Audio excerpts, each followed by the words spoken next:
नमस्कार, मैं कोनिका दास और आप देख रहे हैं आई न्यूज के न्यूज बुलेटिन में आपका स्वागत है। नजर डालते अब तक की सुर्खियों पर। प्रतापगढ़ में नशे में टल्ली सिपाही की करतूत से हुए शर्मसार खाकी। शराब के नशे में धूतो कराए दिन ड्रामा करवा कर मानवता का तैनात थानेदार सिपाही प्रमोद यादव चूर चूर कर रहा है। नशे में चाय की दुकान पर डांस करते वीडियो हुआ था वायरल। प्रतापगढ़ से ब्यूरो चीफ संजय कुमार पांडे की रिपोर्ट। मध्य प्रदेश के भौरासा नगर के हरिभाऊ उपाध्याय शासकीय उच्चतर माध्यमिक विद्यालय में कक्षा 12वीं के बचे हुए पेपर आज से शुरू हुए, जिसमें भौरासा संकुल पर 109 बच्चों का परीक्षा केंद्र था, जिसमें 109 बच्चे ही परीक्षा देने पहुंचे।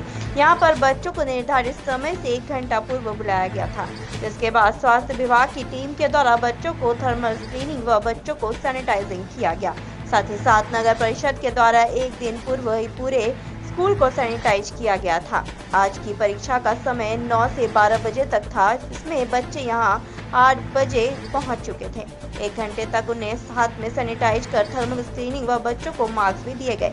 1 मीटर की दूरी के दायरे को पूरा करते हुए बच्चों को एक टेबल छोड़कर बैठाया गया। कुछ बच्चे परीक्षा को लेकर खुश दिखे तो कुछ नाराजगी भी दिखी, क्योंकि 2 महीने से भी ऊपर का स्कूल बंद हो चुके हैं और अब बच्चों की पढ़ाई रुक गई थी, जिसके बाद अचानक हो रहे पेपर में तैयारियां पूर्ण नहीं कर पाए, जिसका उन्हें अफसोस काफी था। आज 12वीं परीक्षा का रसायन का पेपर था। परीक्षा केंद्र प्रभारी रुक्मणी गारे व सुधा शुक्ला ने बताया कि हमारे यहाँ बच्चों को पूरी सुरक्षित व्यवस्था और रुक माहौल में परीक्षा दिलाने की व्यवस्था की गई है। बच्चों को तीनों पेपर संपूर्ण सुरक्षित माहौल में होंगे। सर, हम यहाँ पर आए और सोशल डिस्टेंसिंग का पालन हुआ। उसके बाद सभी का टेम्परेचर नापा गया और सैनिटाइज करा। उसके बाद में सब क्लास में बैठा। कैसा बिठाया गया था आपको? सोशल डिस्टेंसिंग का पालन हुआ। अच्छा, और आज पेपर काय का था? केमिस्ट्री का पेपर। सर, आज रसायन शास्त्र का पेपर था और विद्यालय को एक दिन पहले ही सैनिटाइज किया गया नगर पंचायत के द्वारा और 109 बच्चे दर्ज हैं। सारे बच्चे उपस्थित हैं। मध्य प्रदेश स्टेट हेड सुनील कुमार श्रीवास्तव की रिपोर्ट। फिरोजाबाद के सभी अधिवक्ताओं ने एकत्रित होकर सोशल डिस्टेंसिंग का पालन करते हुए जिला अधिकारी को सौंपा ज्ञापन। संबंध में दिया गया है कि जो यहाँ के सीएमओ फिरोजाबाद हैं, उनकी घोर लापरवाही के कारण यहाँ संक्रमण फैल रहा है। जो आपदा राशि शासन से मिल रही है उसका वो सही सदुपयोग नहीं कर रहे हैं, दुरुपयोग किया जा रहा है और उन्हीं की लापरवाही की वजह से उनके कंप्यूटर ऑपरेटर चालक की मृत्यु हुई है। उसके लिए उन्हें हमें जिम्मेदार ठहराया है तथा शासन से हमने मांग की है कि उनके खिलाफ गैर इरादतन हत्या का मुकदमा दर्ज होना चाहिए और उनकी लापरवाही की वजह से हमारा जनपद न्यायालय बंद है। जो आवश्यक न्याय कार्य के लिए उत्तर प्रदेश की सभी अदालतें खुली हुई हैं, कारण जो हमारे यहाँ कैदी बंद हैं वो छूट नहीं पा रहे हैं। उनकी आर्थिक जो परेशानी थी और उनके घर की भी जो आमदनी थी वो शून्य हो चुकी है। इसके लिए भी हमने सीएमओ को जिम्मेदार ठहराया है। फिरोजाबाद से यूपी सब हेड रीना कुशवाहा की रिपोर्ट। कानपुर में कल्याणपुर में पुलिस की शातिर बदमाश हुई मुठभेड़ के दौरान शातिर अपराधी के पैर में पुलिस ने मारी गोली। देर रात मुठभेड़ की सटीक सूचना पर पुलिस ने शातिर को पकड़ने के लिए बिछाया था जाल।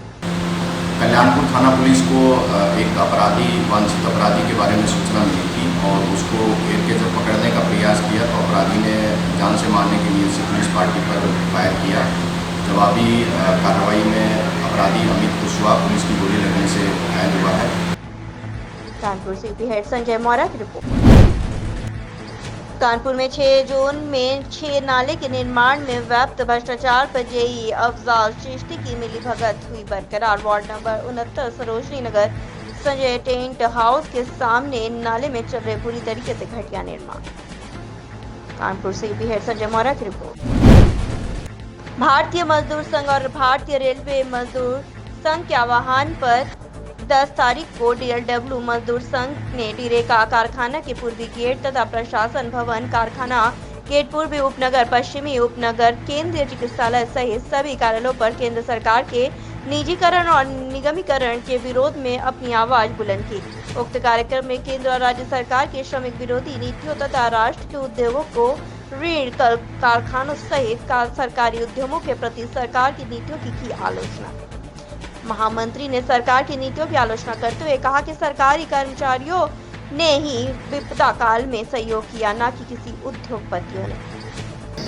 दरअसल जो केंद्र सरकार ने 20 लाख के पैकेज का घोषणा किया है, उसमें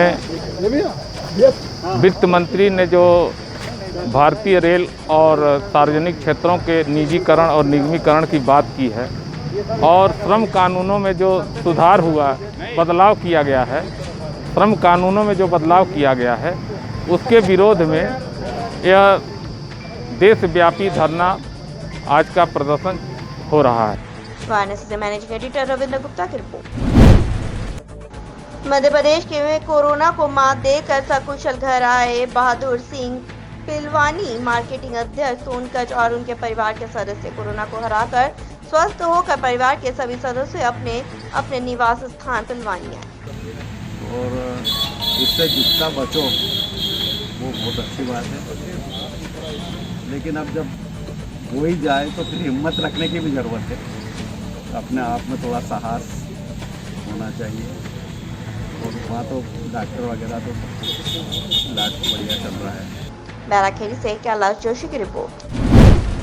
मध्य प्रदेश के कमलापुर के समीप ग्राम पंचायत डिगोत से दिगड़खेड़ा मोहडिया ग्राम प्रधानमंत्री ग्राम सड़क योजना में स्वीकृति हुआ था, जिसका निर्माण कार्य विगत 2 वर्ष पहले निर्माण एजेंसी द्वारा प्रारंभ किया गया था, लेकिन 2 वर्ष से अधिक समय बीत जाने के बाद भी निर्माण कार्य पूरा नहीं हो पाया। ठेकेदार की मनमानी के चलते मार्ग पर कच्चा मुरम डालने से पूरा मार्ग कीचड़ में तब्दील हो चुका है।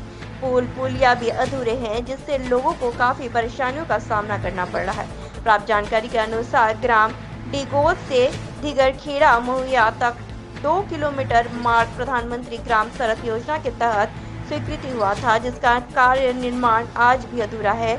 वहीं निर्माण एजेंसी की मनमानी के चलते मार्ग भ्रष्टाचार की भेंट चढ़ता फिलहाल तो दिख रहा है, जिसके कारण उक्त मार्ग पर बनाए गए पुलिया भी अभी से क्षतिग्रस्त होने लगे हैं और अधूरे भी हैं। उक्त मार्ग पर वर्तमान में कच्चा मुरम डाले जाने के कारण बारिश होते ही पूरा मार्ग कीचड़ में तब्दील हो गया है। जगह जगह पानी भरने के कारण तालाब जैसा नजारा फिलहाल देखने को मिल रहा है। क्या परेशानी आ रही है आपको? सर, मार्ग में ये परेशानी है, मौड़िया से लेकर डिगोत तक पूरा कच्चा पड़ा है। अभी तक इसका पक्का निर्माण नहीं हुआ। पंचायत ने इसमें निर्माण करवाया था सर, की चूरी गट्टी डलवाई थी, इसको बिल्कुल चलने लायक बनाया था। बाकी रोड का ठेकेदार पिछले साल आया और ये अच्छे रास्ते को सुधरे हुए रास्ते को मतलब खुद खाद के चला गया। और ये देख लो आपके सामने ही है समस्या। इसमें स्कूल के वाहन, बच्चे वगैरह मतलब पैदल चलना भी। मध्य प्रदेश स्टेट हेड सुनील कुमार श्रीवास्तव की रिपोर्ट। प्रतापगढ़ के पट्टी नगर में चौक से लेकर मेन रोड तक, रायपुर रोड तक सिर्फ भीड़ ही भीड़ दिखाई देती है। न तो किसी प्रकार की शारीरिक दूरी का पालन यहाँ पर किया जा रहा है, न ही दुकानों पर मास्क पहने हुए लोग फिलहाल दिखाई पड़ रहे हैं।